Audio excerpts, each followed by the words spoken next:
अस्सलाम वालेकुम दोस्तों, कैसे हैं आप सब। उम्मीद करती हूँ कि आप खैरियत से होंगे और अल्लाह ताला से दुआ है कि सबको हमेशा अपनी आफ़ियत में रखें, आमीन। दोस्तों, आपने तुर्की और शाम के बारे में तो सुन लिया होगा। वहाँ ज़लज़ले के जो बहुत शिद्दत से जो ज़लज़ला आया है, जिसकी शिद्दत 7.8 रिकॉर्ड की गई है, उससे बड़े पैमाने पे वहाँ पे तबाही मची है। बहुत ज़्यादा जो इमारतें हैं वो सिर गिर गई हैं और 3000 से ज़्यादा लोग जो हैं वो शहीद हो गए हैं। ज़ख्मियों की तादाद जो है वो भी हज़ारों में है। सुबह से यह खबर सुनी है, दिल बहुत उदास हुआ है।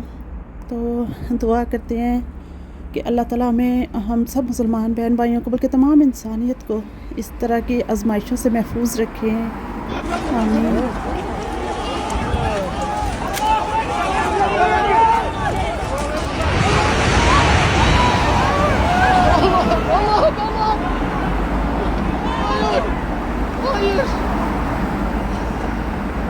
जो इस हादसे के ज़ख्मी हैं, अल्लाह ताला उनको सेहत अता फ़रमाए और उनको सब्र दें, और जो इस हादसे में शहीद हो गए हैं, अल्लाह पाक उनके दर्जात बुलंद करें, आमीन।